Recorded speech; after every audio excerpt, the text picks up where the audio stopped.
Untuk penderita katarak atau penyakit katarak ini belum ada obatnya yang akan menghilangkan.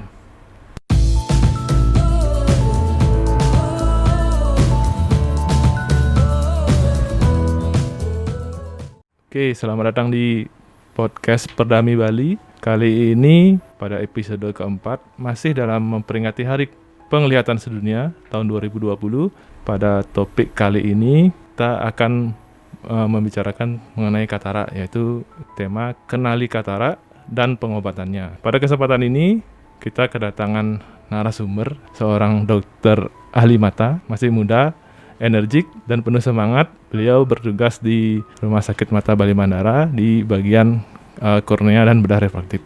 Selamat datang di podcast Perdami Bali, Dr. Eka Suryawan, Halo, spesialis mata. selamat siang Dr. Dewa Beni. Oke. Salam sehat dan salam semangat untuk kita semua. Kali ini kita akan membicarakan mengenai katarak. Pasien tuh dibilang pasti saya nggak kena katarak, Pak. Ya. Untuk for your information, mungkin apa sih itu katarak ya? Apakah itu penyakit? Katarak itu apa sih sebenarnya? Jadi katarak itu adalah penyakit yang paling umum dan paling sering kita jumpai di poliklinik mata.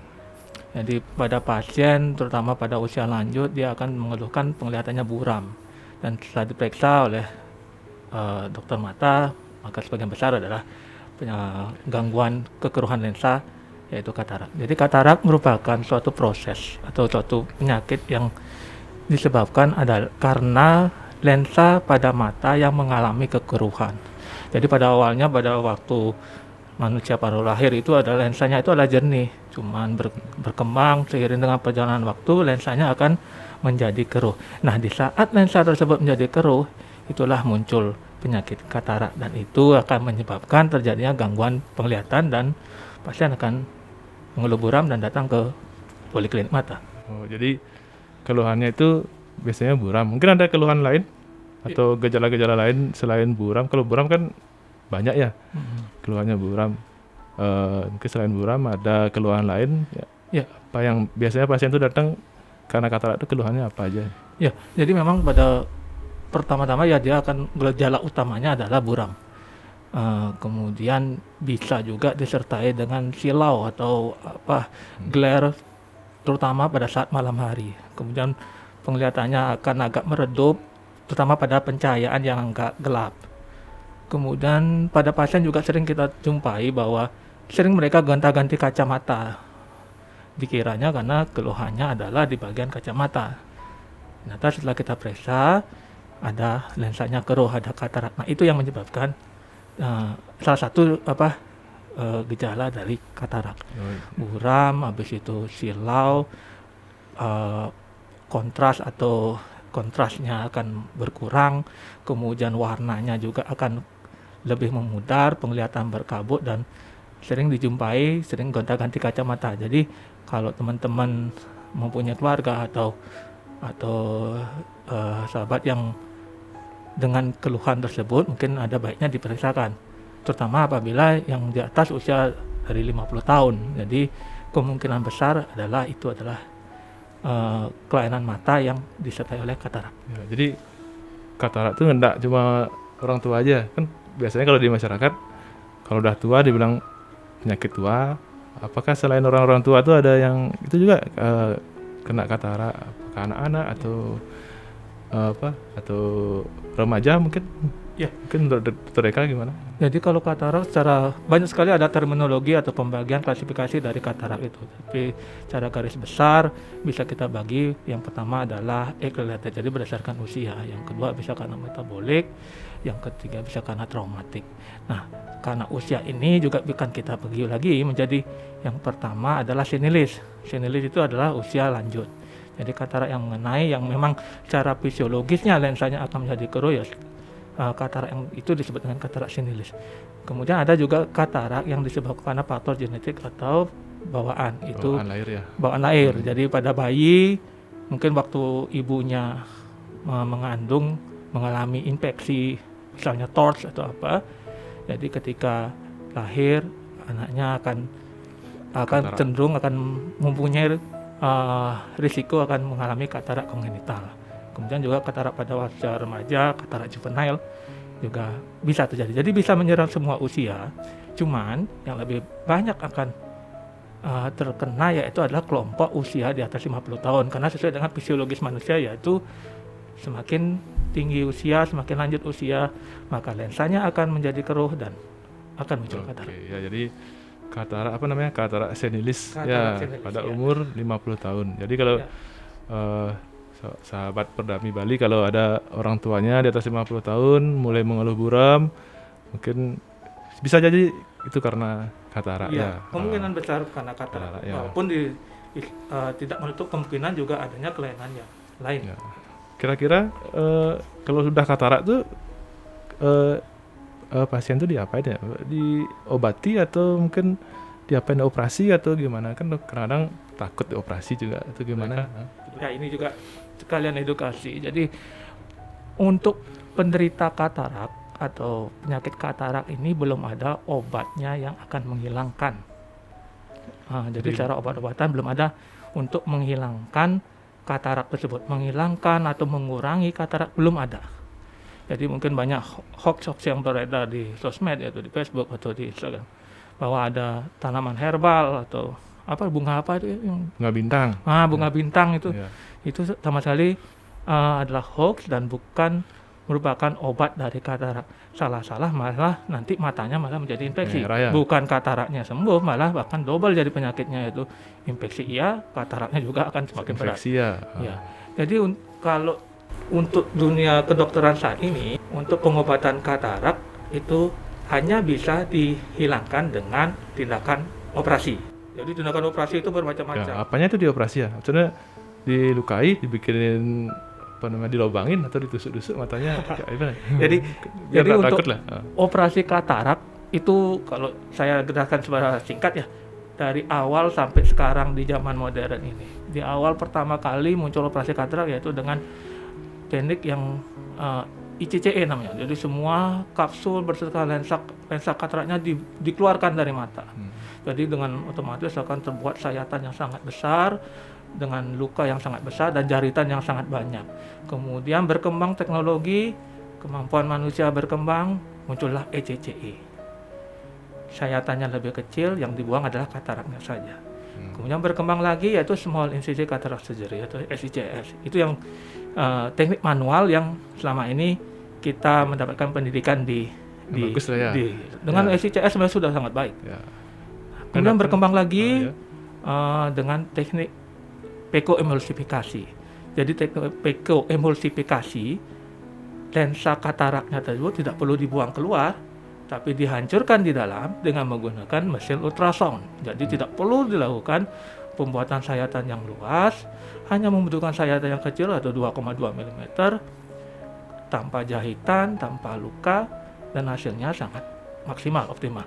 Kemudian dunia kedokteran berkembang lagi, yaitu dengan PLEX, bentul laser assisted cataract surgery. Prinsipnya sama seperti dengan teknik peko-emulsifikasi, cuman untuk sayatannya dia menggunakan laser, untuk bagian komponen dari tindakan tersebut ada menggunakan lasernya. Jadi all by laser, tapi tindakan untuk menghancurkan kataraknya tetap dengan mesin peko-emulsifikasi. Jadi nggak pakai pisau ya istilahnya. Jadi no blade lah. No blade ya. Ya. Canggih ya. Saat ini ya, nggak tahu ke depannya. Mereka bisa ya pakai mungkin laser dengan robot mungkin nanti ke depannya. robot. Ya, dokter mata dengan pencet tombolnya, kemudian dia jalan sendiri mungkin. Mungkin pakai stick aja. Iya, kayak main video game. Ya. Kira-kira katarak ini mungkin gimana sih? Apakah bisa dicegah ya? Apakah kita biar nanti umur 50 tahun tuh, saya nggak mau jadi katarak nanti, bisa nggak dari muda tuh apain lah gitu biar kita mencegah, atau sampai lambat lah munculnya, itu bisa dicegah katarak itu? Ya, ini banyak juga pertanyaan dari pasien-pasien yang datang untuk berobat bahwa bisa nggak katarak itu dicegah? Karena prinsipnya katarak itu adalah suatu proses fisiologis di mana lensanya akan mengalami perubahan menjadi keruh. Jadi itu adalah suatu proses yang alamiah. Nah, yang justru akan mempercepat proses alamiah tersebut adalah beberapa hal kondisi dalam tubuh. Misalnya kondisi dalam dan luar tubuh. Yang kalau yang dalam misalnya penyakit metabolik, misalnya kencing manis. dan penyakit sindrom yang lainnya. Itu akan cenderung akan mempercepat proses alamiah kekeruhan lensa tersebut. Itu salah satunya. Kemudian yang kedua adalah faktor dari eksternal. Faktor eksternal itu misalnya karena paparan sinar ultraviolet. Jadi paparan sinar ultraviolet, Matahari ya sinar matahari, terutama orang-orang yang bekerja di luar, di ladang, di sawah, nelayan dan sebagainya yang sering tereksposur atau terpapar oleh sinar matahari, ya cenderung akan lebih cepat untuk mengalami proses katarak tersebut. Kemudian kalau penelitian baru berdasarkan ada radikal bebas. Jadi radikal bebas akan mempercepat proses katarak. Jadi untuk mencegah atau kalau saya sih bilangnya mengurangi proses alamiah itu adalah dengan menghindari hal tersebut. Misalnya kalau keluar pakai kacamata pelindung, pakai topi atau apa. Kemudian makan makanan yang konsumsi yang baik, yang bergizi, yang diet ya. Enggak diet juga sih. Ya, anti radikal bebas dan sebagainya. Kemudian kalau yang punya HTM ya gulanya harus terkontrol. Jadi kalau yang punya diabetes mellitus mungkin harus terkontrol gulanya. Kalau yang suka keluar atau nyari kerja di luar pakai kacamata anti ultraviolet ya mungkin bisa. Ya. Terus balik lagi ke operasi gitu. Biasanya kalau ada pertanyaan, kalau habis operasi apa pakai kacamata atau tanpa kacamata bisa kita melihat lagi? Maksudnya kalau kita katarak habis itu dioperasi, itu setelahnya gimana? Itu maksudnya. Oke, jadi memang pasien pasti itu akan dipertanyakan oleh pasien ketika akan memutuskan apakah akan dioperasi atau tidak. Nah, kita sebagai dokter mata juga harus melihat apa sih kebutuhan dari pasien itu. Apa sih aktivitas dari pasien tersebut yang utama itu. Apakah dia memang, karena proses operasi katarak adalah menghilangkan lensa yang keruh tersebut, kemudian untuk menggantikan lensa yang kita ambil tersebut, yang kita buang tersebut, maka akan dipasang lensa buatan. Nah, lensa buatan ini adalah fungsinya adalah mirip dengan lensa yang alamiah tersebut. Jadi lensa itu banyak sekali jenisnya. Ada yang lensa yang untuk jauh saja, ada yang lensa untuk jauh, intermediate, dan dekat. Jadi ketika pasien datang ke kita, mereka ingin melakukan operasi katarak, kemudian harus kita tanya kebutuhannya seperti apa. Apakah beliau itu seorang dosen atau seorang apa yang memang setiap harinya harus nggak nyaman dengan kacamata, maka opsi yang tersedia adalah penggunaan lensa multifokal. Tapi kalau misalnya pasiennya buta huruf, nggak suka membaca atau apa, hanya ingin untuk melihat jauh saja, ya cukup dengan lensa yang monofokal saja, yang untuk jauh saja. Itu. Jadi apakah perlu kacamata? Jadi tergantung kebutuhan dari pasien itu sendiri. Tergantung kebutuhan pasien. Nah, sekarang kan apakah nanti jauhnya juga perlu kacamata? Nah, untuk sebelum kita memutuskan untuk tindakan operasi, tentu kita harus melakukan screening dulu. Screening yang dilakukan adalah untuk melihat bagaimana prediksi dari keberhasilan operasi yang akan kita lakukan. Misalnya, apakah ada penyakit yang lain selain katarak yang akan mempengaruhi dari hasil operasi tersebut. Misalnya, apakah ada komplikasi dari DM, kemudian apakah ada kelainan di kornea, atau apakah ada silinder dan lain sebagainya. Jadi itu harus kita screening dulu sehingga nanti akan kita dapat prediksi bagaimana hasil setelah operasi. Kemudian kita diskusikan dengan pasien bahwa hasilnya seperti ini, nanti setelah operasi kemungkinan tidak perlu pakai kacamata untuk melihat jauh, tapi akan terganggu untuk melihat dekat apabila yang dipilih adalah lensa monofokal. Tapi kalau misalnya prediksinya ada kelainan penyerta di mata yang sangat banyak, maka prediksinya kemungkinan akan pakai kacamata, atau memang dengan kacamata pun dia nggak akan maksimal karena ada penyakit penyerta yang di dalam mata tersebut. Ya, jadi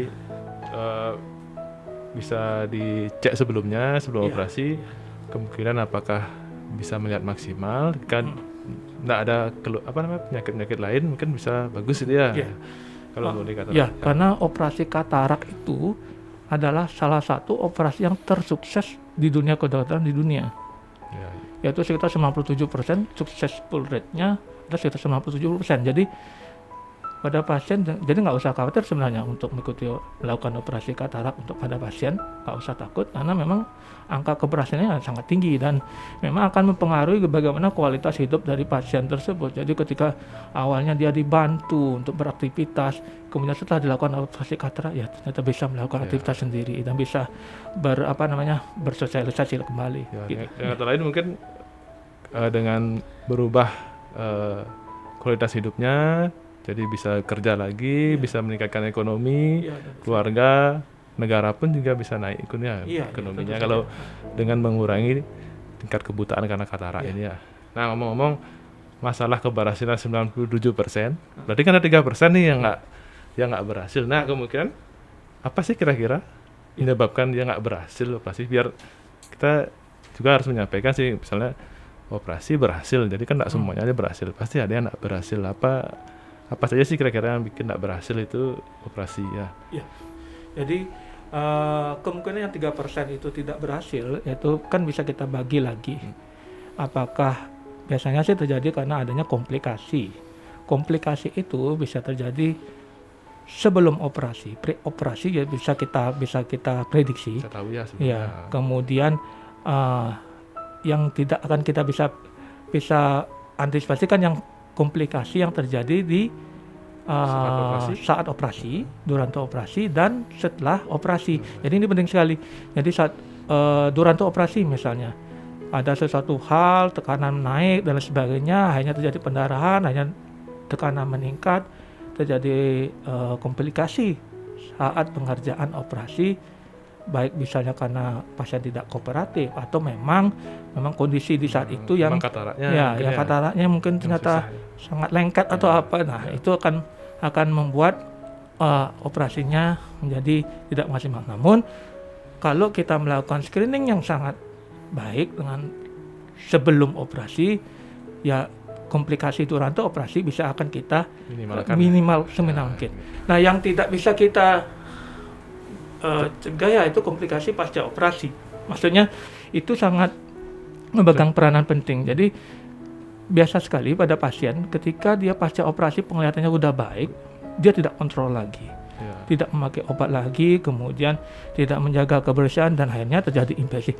Infeksi yang terjadi pasca operasi itu akan menyebabkan penglihatannya akan memburuk dan akan sangat susah sekali untuk balik lagi seperti keadaan semula. Jadi ini yang kita harus selalu wanti-wanti kepada pasien untuk rutin kontrol, kemudian jaga hygiene pada mata pasca operasi. Jangan sampai terjadi itu pasca operasi, infeksi pasca operasi adalah bencana untuk baik dokter mata maupun kepada pasiennya sendiri, dan itu bukan suatu hal yang tidak susah untuk balik kembali. Berarti harus ada sih sebenarnya pedoman pasca operasi itu ya mungkin nggak boleh kena air, secara standar sih kita semua kena debu gitu. Ya, semua rumah sakit akan mempunyai standar yang sama karena itu kan protap yang sama. Kapan dia kontrol hari pertama, minggu pertama, bulan pertama dengan pengobatan yang standar, pengobatan antibiotik, anti radang dan sebagainya, semua akan standar. Cuma sekarang adalah kepatuhan dari pasien untuk mengikuti petunjuk dari dokter tersebut gitu. Ya, oke. Mungkin sahabat Perdami Bali, podcast Perdami Bali, semakin seru diskusi kita hari ini. Ada pesan pada masyarakat mungkin mengenai katarak ini apa gimana sih? Semakin cepat ditangani semakin bagus atau gimana, atau jangan seperti apa? Mungkin menurut Dr. Eka? Ya, jadi untuk masyarakat yang menonton podcast ini, jadi kalau ada misalnya punya sanak keluarga yang mengalami keluhan seperti gejala katarak, bisa memeriksakan ke fasilitas kesehatan yang mata terdekat dimanapun Anda berada. Jadi jangan tunda memeriksakan mata. Tidak seperti dulu bahwa nunggu istilahnya kataraknya sampai matang atau apa, enggak. Justru sekarang semakin cepat ditangani maka angka keberhasilan akan semakin tinggi. Ya, mungkin begitu. Ibarat nyabut pohon ya. Kalau masih kecil gampang malah gampang dia itu tangan. Kalau udah besar susah. Gergaji pun enggak bisa dicabut harus pakai mesin ya.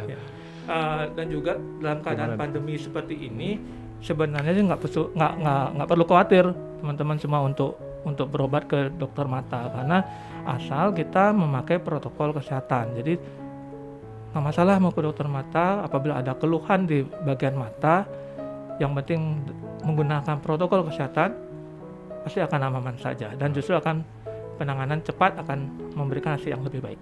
Oke, sahabat podcast Perdamaian Bali ya. Jadi biarpun sekarang zamannya pandemi, Iya, betul sekali. ya, jadi kalau sakit mata jangan ditahan-tahan ya. Apalagi kalau Apabila katarak. kalau itu sangat mengganggu sekali gitu. Kalau ditahan, kalau memang ada keluhan silahkan datang ke dokter ahli mata. Nanti di rumah sakit sih aman ya protokolnya. Iya. Gitu. Yang penting ngikutin protokol kesehatan, pakai masker, pakai face shield dan sebagainya. Mungkin ada tambahan lagi, mungkin nah, cukup. Rasa cukup, Ya, jadi karena waktu juga sudah habis ya waktunya. habis. Timernya Sudah mati. itu yang pengarahnya udah joget-joget dia sudah habis. Oke, sahabat podcast Perdamaian Bali, ya, di tayangan diskusi kita kali ini akan tayang di Instagram Perdamaian Bali, kemudian di channel YouTube juga ada, dan untuk audionya bisa didengar di Spotify ya, Spotify. Jadi jangan lupa untuk ditonton.